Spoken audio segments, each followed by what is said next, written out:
Well, alongside the confusion over results this year, there's bad news for students hoping to begin an apprenticeship.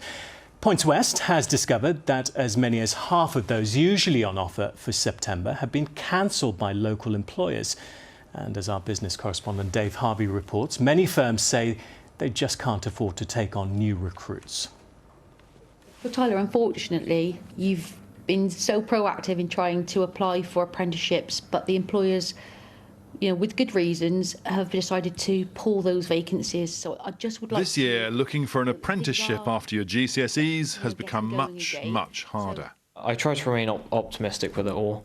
However, that's fairly difficult. Last year, when I was looking in the area, there was probably 20 in a 5-mile radius, and now there's obviously only a quarter of that.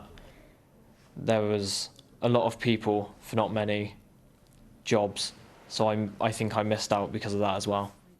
In office work or retail, hospitality and construction, it's the same story.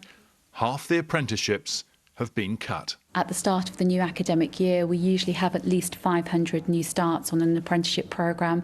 At the moment, we're expecting half of those to start this year because of the lack of employment opportunities.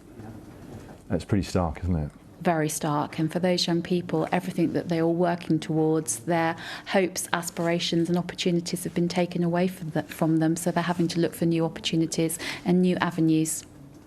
Some firms are just too worried about their finances and their futures to take on young recruits.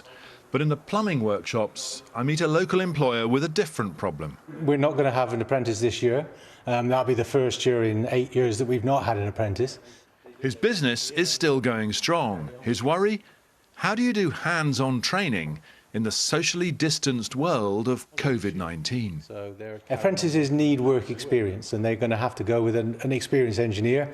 And obviously we go into people's houses all the time, and they could go to 4 or 5 houses in one day. And with contamination and wearing masks and extra people in houses, it's just not viable for us at the moment. Ministers have offered £2,000 to firms taking on young apprentices this year, but each apprenticeship costs companies around £20,000. So is that enough?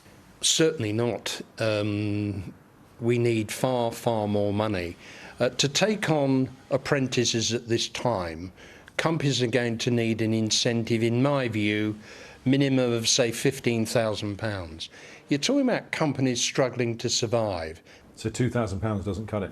Not at all. Not at all. Dave Harvey, BBC Points West in Stroud.